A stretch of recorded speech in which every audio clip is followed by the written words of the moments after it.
What should we make for the New Year's feast? It's that time of year again, I mused. I'm Sherry, a 31-year-old professional. Most of my female colleagues have left the company for marriage or childbirth, leaving just one single woman and one married woman besides me.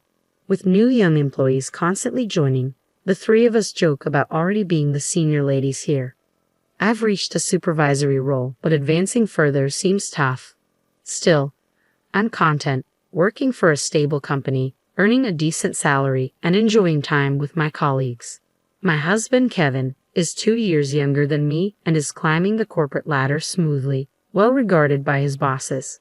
Both of us work full-time, and since we don't have kids yet, we live a comfortable life. We're usually frugal, except for special occasions like vacations or birthdays.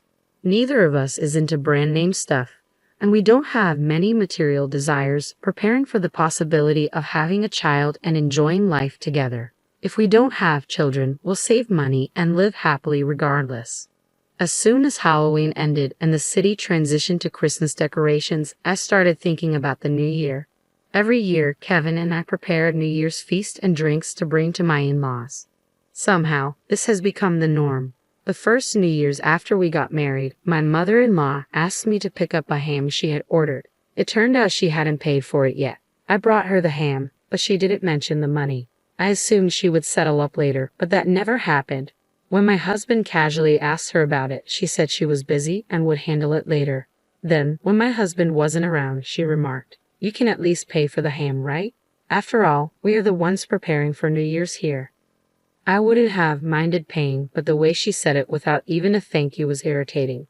We had already bought drinks and snacks as she had requested, and even brought New Year's gifts. It's an hour away by car, so I can't stay overnight. I wondered what preparations were actually needed. If she had said she was making a homemade feast, I would have been impressed, but she had just bought everything from the store, and there were no New Year's decorations. I convinced myself that hosting is hard work and decided to let it go. The following year, my mother-in-law asked us to bring not just drinks and snacks, but also the entire New Year's feast. We complied, thinking it was only a few times a year that we visited my husband's parents. When we arrived, his sister and her husband were there too. They ate so much that it was no wonder they were that size. The feast disappeared in no time, and I barely got any. "Next time bring more, we are here for 3 days. This isn't enough," my mother-in-law said. "Oh, this seems a bit scant, don't you think? Make sure to bring more next time," my sister-in-law added. I gave a non-committal nod, overwhelmed by their energy. My husband gave me an apologetic look. You see, my sister-in-law and her husband never bring gifts when they visit, not even for New Year's. They gulp down drinks like water, never even bringing a can of beer, and don't give anything to our parents or us. On the contrary, I always prepare New Year's gifts for my in-laws and my sister-in-law's family. According to my husband, his mom has always spoiled my sister-in-law, taking her everywhere and buying her anything she wanted. Maybe that's why they think they don't need to bring anything. I'm also surprised at how nonchalant my brother-in-law can be about it. They relax without bringing a gift, indulge in the food and drinks we prepared, and don't offer to help clean up. I couldn't imagine being so inconsiderate, and my husband would certainly offer to help if we were at my parents' house. "Just relax and sit," my mom would say, but I appreciate my husband's willingness when he asks, "Is there anything I can do?" Last New Year's, we received a shipment of crabs from relatives in Alaska. Knowing there was too much for just us, we brought some to my in-laws, where it became an instant hit. "You've really outdone yourself, sis. This crab is amazing," exclaimed my sister-in-law, ecstatic, anticipating they would devour most of it. I brought the crabs still in their shells. Peeling crabs is a skill I've honed since childhood. My relatives used to send them to my parents. As we gathered around the dinner table, I swiftly peeled crabs for my husband and myself. My mother-in-law and sister-in-law's family, less accustomed to the task, struggled to keep pace. Eventually, my mother-in-law urged my father-in-law to speed up his peeling, and my sister-in-law reached over to our plates. "You're so good at this. Could you put some on my plate next?" she asked. Without protest, I became the designated crab peeler for my sister-in-law and her husband, even when my husband remarked, "You're not children. Peel your own." They paid no mind. To make matters worse, not a single thank you was uttered. Later, as if they truly enjoyed it, they even mentioned, "Can't wait for more crab next year." Yet, according to my mom, This season's catch wasn't good. For this year's New Year's feast, I had a particular idea in mind. Hey, what do you think? I showed my husband a catalog. A restaurant in Minnesota had teamed up with a department store to offer New Year's meals for the first time. Thanks for always taking the lead on this, but my folks might not fancy it. Let's aim for something more budget-friendly. This seems a bit pricey, he suggested. I understood his point, yet I didn't want to settle for something merely abundant but lacking in flavor. You never know what snide comments might arise, and I wanted my reserved father-in-law and kind-hearted husband to enjoy a delicious meal. Despite my frustrations with my mother-in-law and sister-in-law, it was New Year's, after all. If it resulted in a good time, then all the better. That sentiment lingered as I shared some good news with Kevin. The Minnesota restaurant preparing this New Year's feast was where a friend Mary had tied the knot. Remember her wedding? I asked him. Ah, Sherry's best friend from high school. She came all the way from Minnesota. Yeah, I'd love to visit her restaurant someday. So this department store has been trying to get me on board for 2 years to supply them with New Year's dishes. Turns out they're a bit anxious, so they're offering a 30% discount to family. Oh, really? So we're included in that deal? Yes, she said it's a special offer, and it's not just about the discount. They're also looking for feedback, so we'll fill out a survey afterward. Got it. Well, let's make the most of it for this new year. And then came New Year's Day. The feast, drinks, and snacks were all packed and ready to go. The takeout boxes for the feast were nearly double the usual size, thanks to Mary, who mentioned they offered extra large ones. The whole package weighed almost 13 pounds, requiring careful handling to load into the car. Remembering last year's traffic jam, we opted to leave early. The roads were clear, and we arrived sooner than expected. As we rang the doorbell, my father-in-law greeted us warmly. We exchanged New Year's wishes and stepped inside, but my mother-in-law was conspicuously absent. She might still be sleeping, my father-in-law apologized. I called her, but she hasn't come down.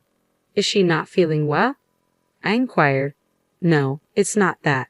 It wasn't the crack of dawn, but here we were, all set to celebrate New Year's, and she was still asleep after asking us to prepare everything. I couldn't help but feel irritated. Exchanging frustrated glances, we sighed, realizing that complaining wouldn't change anything. I took over making coffee for my father-in-law.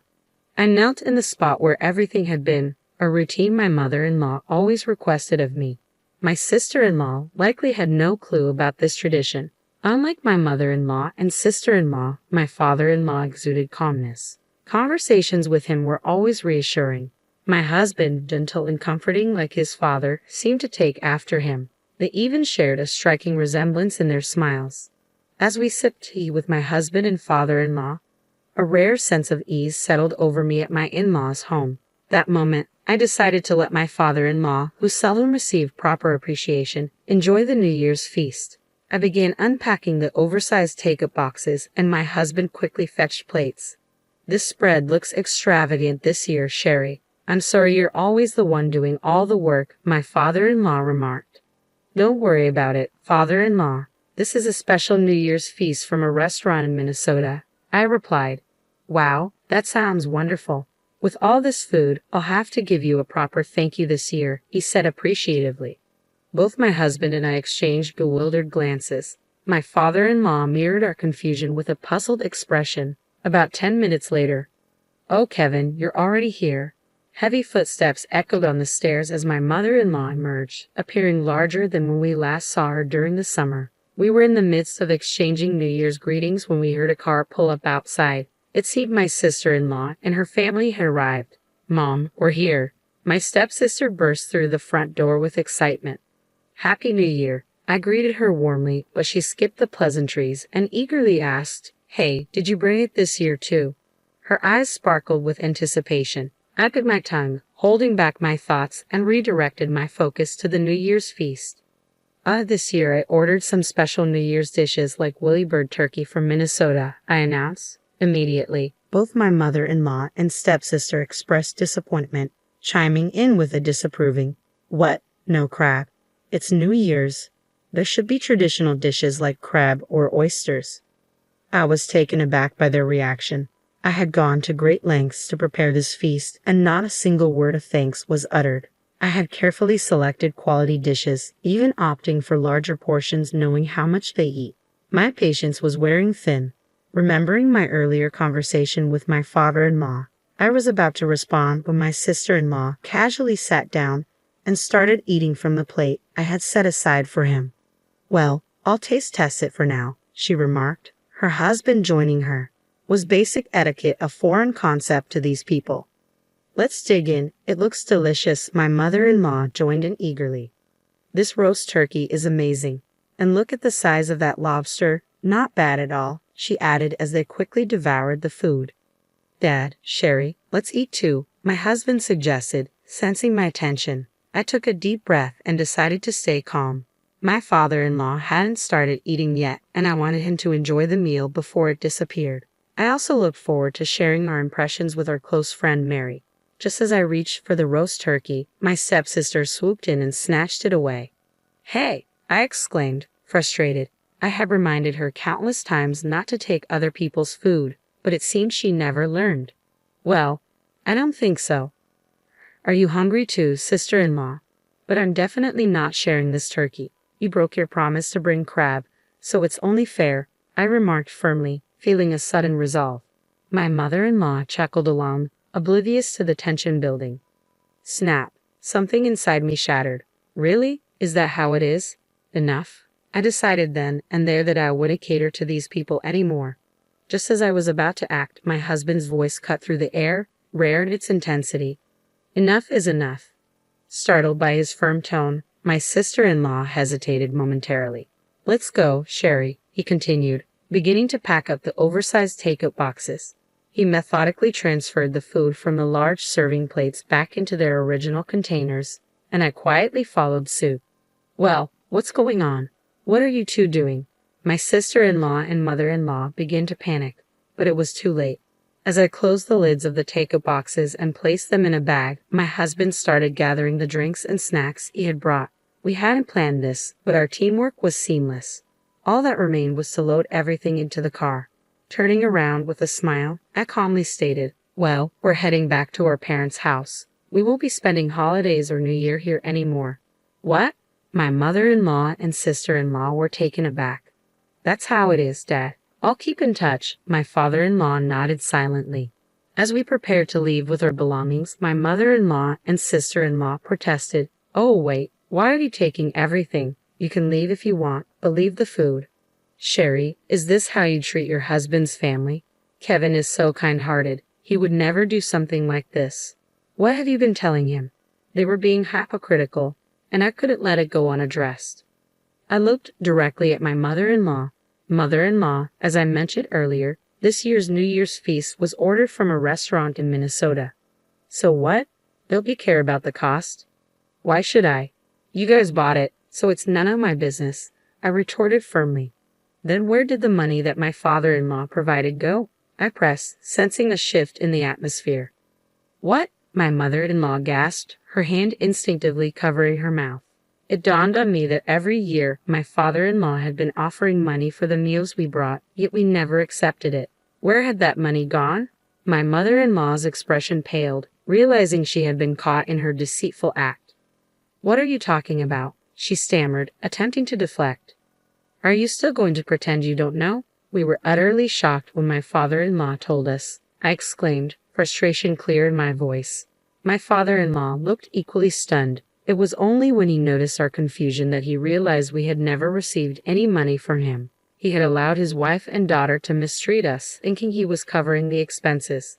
Despite us bringing the food, my mother-in-law and sister-in-law had arrogantly consumed it, assuming it was paid for by him. "What's happening? I've been giving you both extra money every year, even for transportation, haven't I?" My normally mild-mannered father-in-law's voice rose in disbelief. "Oh, well, you see," my mother-in-law faltered, her eyes shifting nervously.